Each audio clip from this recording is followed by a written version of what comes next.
In June of 2022, a bill was presented before the Congress, which incorporates a new article into Law 7574.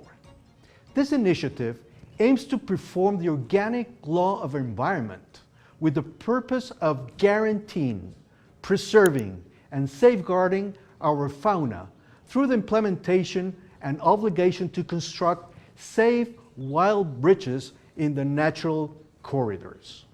In support of this cause, our firm introduces the concept of responsible real estate, which seeks to highlight the issue of connectivity, educate the population, and assist major institutions that work along the coasts.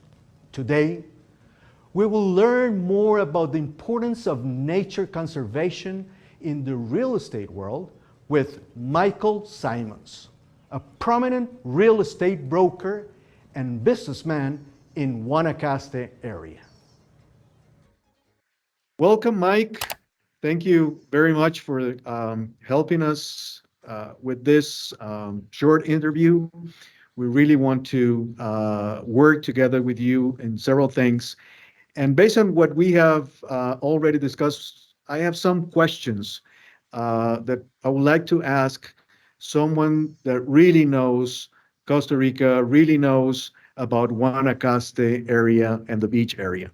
So Mike, as my first question, what's your take on responsible real estate and sustainability? Well, Andres, first off, thanks for having me. It's good to see you, buddy. I think that, everybody that comes to Costa Rica, not just developers and people in real estate, but I think everybody that's coming to Costa Rica has a responsibility to take care of the environment, take care of the animals, do things correctly. That's, first of all, that's what Costa Rica's been selling, not just in real estate, but that's Costa Rica. Costa Rica has, the most percentage of animals and plants in the world. It's got more protected territory than anywhere in the world, percentage-wise. It has the most percentage of national parks. I mean, people come to Costa Rica to see things that you can't see anywhere else in the world. I mean, there's nowhere that you can go and drive into a middle of a jungle and it looks like it did when, the dinosaurs were walking the earth. I mean, that's what makes Costa Rica such an amazing place. And I think that everybody that's in Costa Rica, especially developers, especially people in real estate, have an obligation to make that their number one priority, that the most important thing that we do is we take care of the animals, we take care of the land, we look after the nature. That's the most important thing. And that also translates, that also translates into hotels and, people that are in the hotel industry. And it also translates to the local Costa Ricans. I think, what I've seen in 20 years is that the Costa Ricans are really finally taking it seriously, other than just it being a sales pitch. When I came here 20 years ago, it was this sales pitch, right? We saved the planet, we saved the trees, we saved the monkeys. And in all honesty, some of that may not really be true across the board around Costa Rica. But I think Costa Ricans are realizing now that, this is what makes Costa Rica. And we want that to continue. They want that to continue. I'm especially seeing it with younger people, where the younger people are very serious about, protecting the environment. And so what I'm seeing with real estate and the developers coming in now, I would say that, you have to make that your number one priority. You have to make sustainability, money is great. Everybody has to make money. Developers have to make money. Real estate people have to make money. Hotels have to make money. The government has to make money. Without money, nothing moves. But that can't be the number one reason that you're involved with Costa Rica. That can't be the number one reason a developer's here. It can't be the number one reason someone comes to sell real estate. The number one reason has to be to protect Costa Rica. And if we continue to do that, people are going to come here forever. I mean, that's the first thing that people tell me is, Man, I woke up this morning, I looked out my condo and there were monkeys. And you think, in a condominium development, who would expect there to be monkeys, right?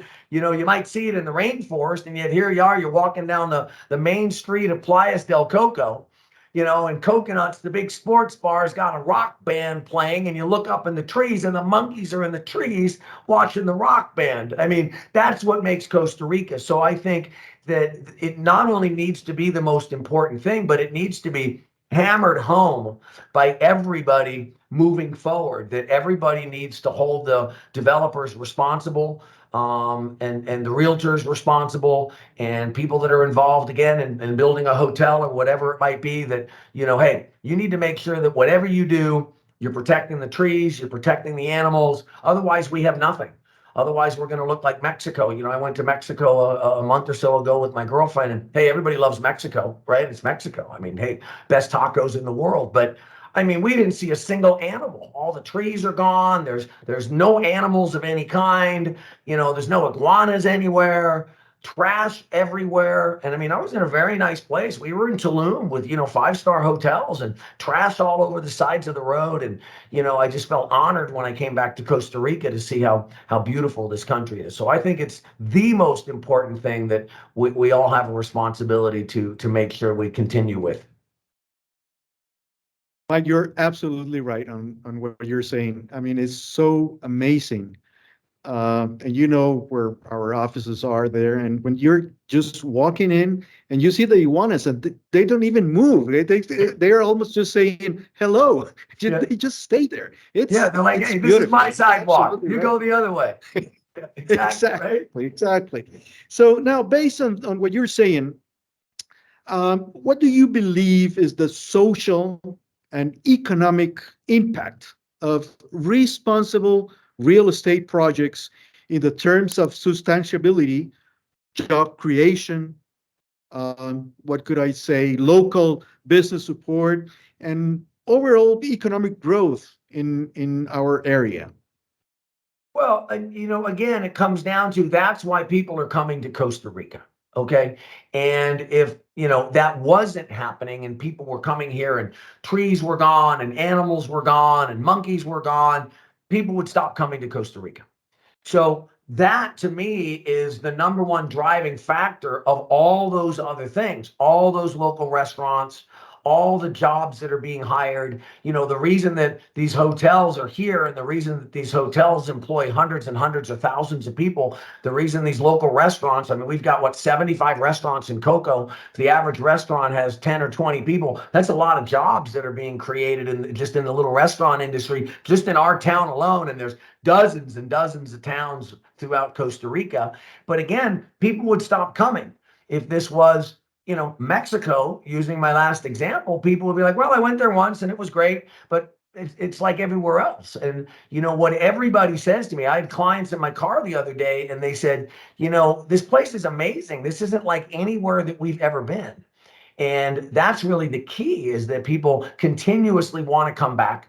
People want to keep vacationing in Costa Rica. And a lot of those people, as you and I know, because we're in real estate, end up wanting to move here, retire here, or invest in Costa Rica. So I think that is the number one relationship between the economics of Costa Rica, is the sustainability, is the nature, is the animals. If those are there and continuing to thrive, people are going to continue to keep coming back. And people talk about it, you get on an airplane and you tell someone you live in Costa Rica, and there goes reading your book, right? They're talking to you for the next 3 hours. I mean, everywhere you go in the world, people want to talk to you about Costa Rica. And so I think that's really what people are in love with Costa Rica, is the nature and the beauty of the environment. And that translates into great economic success for Costa Rica and for tourism industry and for restaurants. And of course, that equates into jobs. You're absolutely right again. You know that there is a nice story. There was two guys in an airport in the U.S. And the first one just got talked with someone and says blah blah blah something, and the answer was kind of rude. So the next one, who was a Costa Rican, and he was the one telling the story, is he said, "Well, let me begin saying that I don't speak good English. I'm from Costa Rica." And this lady just said, "Oh, Costa Rica, I've been there." Da da da da da. And she was so happy. Her mood totally changed. And that's exactly what you're saying. Exactly what you're saying, because I believe that people really think and leave what you're saying. I mean, they really like it. And I think we should continue that way. My question is, first, if real estate area could continue in this way, because real estate means also a lot of development, and in what ways can we collaborate with the local communities? And I'm talking about local communities because you're really involved in your community. So with local communities or environmental organizations to ensure responsible real estate development in Costa Rica and in Guanacaste area, of course. Right. Well, I think, it's interacting with them, number one. It's listening to them, first, even before somebody starts a project. I think that they should be talking to the local community and saying, how can my project benefit the local community? What would you like to see us do? How would you like to see us handle things? I think that, you've got a huge monkey rescue centers here, and so many people that are involved in rescuing and saving the monkeys and building these monkey bridges that go across the roads. And I think, I would say that's the very first thing that a developer should look at is, okay, obviously we're going to have to cut a couple trees. It's impossible to build something and not cut a tree or two. Okay. But where can we, first of all, grow more trees and plant more trees? And how can we make sure that there are monkey bridges within our community and within our mountain and within our development so that the monkeys are still able to travel through their natural pathways? Right. So I think that should be the first thing that a developer does before they even do anything and start figuring anything is, okay, where are the monkeys traveling in our property? What other animals are living within our property? And we need to make sure that maybe that part of the property we leave as a green area to the monkey corridors and those types of things, right? I also think that, the local community needs the people as well, not just the animals. The people need things. And it's very important that we engage the local community and we make sure we help and take care of the local community, because development is great.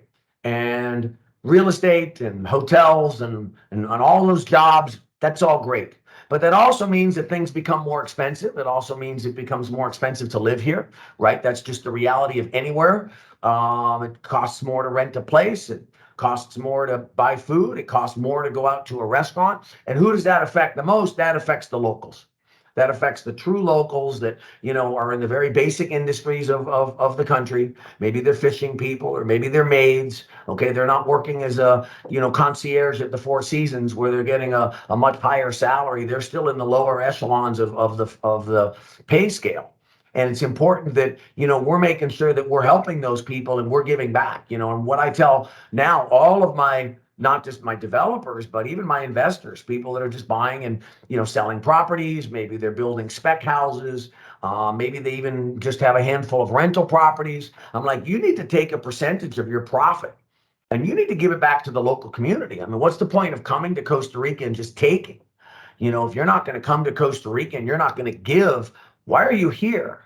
So I think it's important that, and I say this to all of my clients and even people that don't have a lot of money that are just coming down and living on a pension or a social security. I'm like, look, maybe you can only spend $50 a month, but you need to find something that you can do with that $50 that's going to help the local community. Maybe it's a school, maybe it's a church, maybe it's an animal rescue area. And if everybody gave back like that, I think you're going to see a much more positive response as this place continues to grow. You're not going to be like other places in the world where the local community doesn't like the real estate people. They don't like the developers. They don't like tourists. The Costa Ricans love the tourists. I mean, it's the one thing that my clients and my friends all tell me is how nice the Costa Ricans are to them, how great they are to them. And I say to them, yeah, well, probably 50 years ago, people said the same thing about Hawaiians.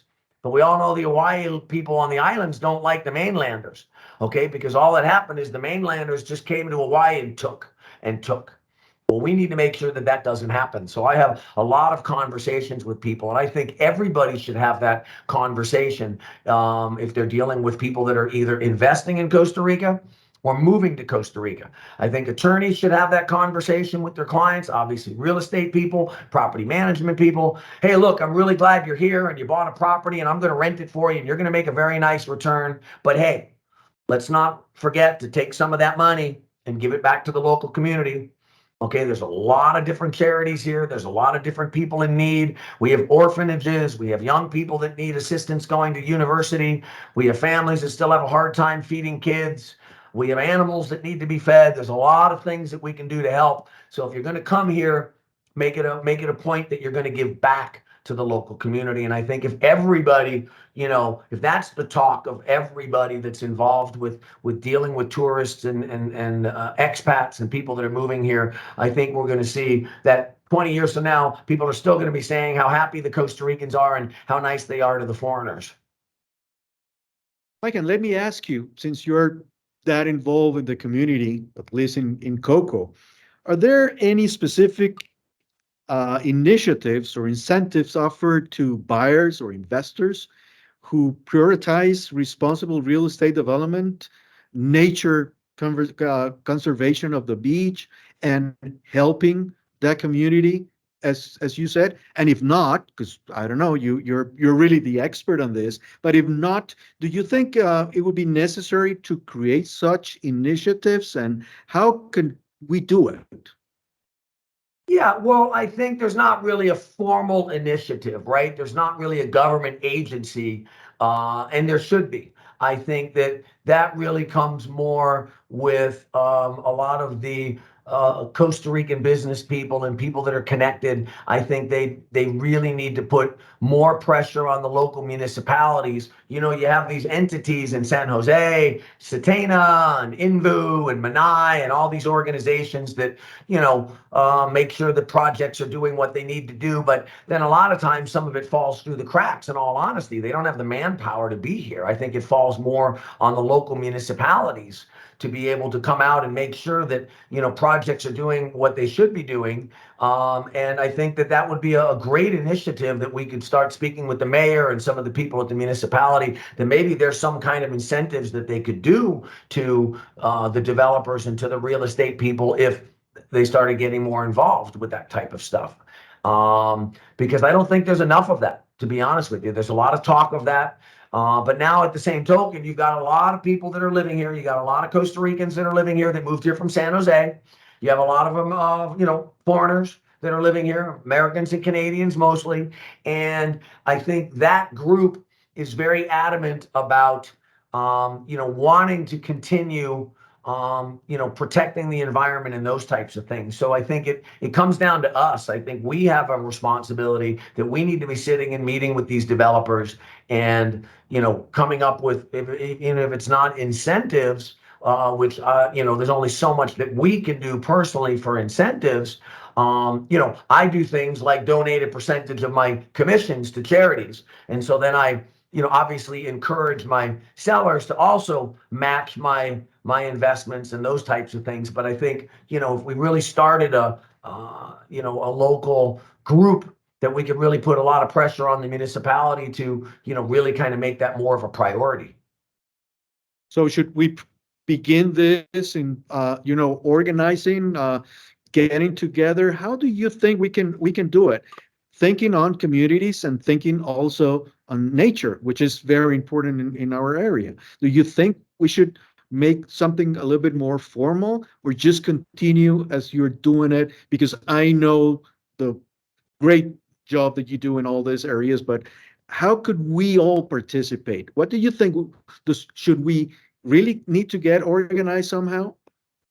Yeah, I think, well, a lot of it is just, speed of the leader, speed of the follower, as I've always said. When people see so many people getting involved with the community and so many people getting involved with charity, they want to too. Just when we're selling our t-shirts, for instance, I can't tell you how many people come up and say, oh, where's this money going to? Oh, it's going to the dog rescue. Oh, how can I get involved? How can I get more involved? So I think as more people do those types of things, that spurs other people to get involved. But I think, the other side of the coin is, yeah, I think it wouldn't hurt to, once a month or once every 2 months, just to have a meeting with, some of the local leaders and some of the real estate and developers and attorneys and some of the, the players that are in town here, and meet with some of these people that are, devoting so much of their time to rescuing the animals and helping the community and saving the trees and helping the kids and helping the schools, and invite anyone to be able to come and listen and contribute. And those things are starting to happen now. It just took time. I tell people, you got to understand, I mean, 10 years ago, there was nobody here. I mean, nobody, right? You ran into the same 75 people everywhere you went. Okay. The first 10 years, it was all just, speculation. And then about 10 years ago, people started actually building and moving here and living here. And some of these resorts started opening up, and the beautiful airport, Liberia Airport, got built. And that was only in the last 10 years, right? And now there's thousands of people that are living here. Americans, Canadians, and so many Costa Ricans that have relocated from San Jose to run businesses and to be professionals and own restaurants and fishing businesses and all the opportunities that are here. And now you've got, hundreds of thousands of tourists, every year coming through the Liberia Airport and staying in these hotels. And people ask all the time, how can I get involved? How can I get involved with the community? How can I help? I think, getting some of these big hotels involved would be a great way to do it, to meet with the general managers of the hotels, and maybe they have an incentive at the hotel where people could just donate money and say, hey, these are the 5 projects that this hotel has taken on. Maybe it's building a school, maybe it's monkey bridges, whatever. And if you would like to make a donation through the hotel when you're checking out, you can leave an extra $500 or an extra $5,000 on your bill. I think that would be great. I think people would want to do it. It's just the hotels don't do it. And I think the hotels would be a great place to do it, because everybody that came here on some of these hotels is, the Four Seasons and Andaz and soon to be Ritz-Carlton and Waldorf. These are very expensive hotels. I mean, people are paying thousands of dollars a night, and I think they wouldn't think twice at leaving $1,000, tip, so to speak, on the hotel tab to donate to a local charity. So I think, where we could really start with that is trying to meet with some of these players in these resorts and say, we'd like you to start getting involved more with our local community here. And you can do that. You've got, however many thousands of people a year staying in your hotel, ask them if they would like to make a donation when they check out. I think would be a tremendous way to help raise some money for some of these charities, for sure. For the community and for the Yeah. nature, because Right. they are going to be in those hotels, or they are in those hotels having the monkeys in front of their door. So it's part of what we definitely need, right? Exactly. Now, looking forward, what future trends or innovations do you anticipate in the field of, again, responsible real estate development along the beaches of Costa Rica? And you, someone that is really involved in real estate, how do you plan to adapt and stay in at forefront on all these developments and all what we're being talking, and especially in regard to or regarding nature? Well, I think, again, it comes down to communication. You've got these developers, you've got developments as well that have been here for a long time, but now people are starting to build houses in those developments. And so I think the most important thing that we can do is communicate with these developments, whether they be a new development or even an old development, reaching out to the administrator, reaching out to the board that runs the HOA within the development, and saying, hey, the most important thing that we have is the nature and the animals. There's nothing more important than the monkeys. There's nothing more important than the iguanas. There's nothing more important than the birds and all the animals, the armadillos and everything else that runs around Costa Rica. And, we just need to communicate better. I mean, that's always been the biggest problem with anything in the world, Andrés, is lack of communication. People think about something, but nobody does it. Nobody says anything. And I think we all have an obligation to start saying things to not just new developers, but even older development saying, hey, people are building a house now and they're cutting that tree down to open up their view. Well, let's make sure they plant 4 more trees, okay, to replace the one that they cut down. And let's make sure we got a monkey bridge, going on the back of the property so the monkey can still cross the property and those types of things. And so I think, people like yourself and people like me, we've got a lot of contacts, and I think we just need to, start putting a plan together to speak to those people and making sure that everybody understands that, again, the most important thing is the animals. That's what people are coming to Costa Rica for. Mike, you were talking about following the leader, and you being a leader in the past 20 years in Coco community and the whole area. So at Sfera, we will be very happy to work together with you, following you, because we know what you have done and your way of thinking. So, Mike, thank you very much. Mike Simons, Tres Amigos Realty, 20 years experience in Costa Rica area, in Guanacaste at the beaches, and really protecting the community and the nature. Mike Simons, thank you very much. Andres, thanks so much for your time, sir. Have a great day. Pura vida. Responsible real estate is something that needs to happen now. We must be able to adapt development, construction, and business with nature without losing the environment, which is precisely what gives us business opportunities, and then also, of course, without losing our businesses. Responsible real estate means that all of us, real estate entrepreneurs, must have a concept of love for nature. And this should be a platform to educate buyers, brokers, attorneys, developers, sellers, to understand that nature is all for us in Costa Rica.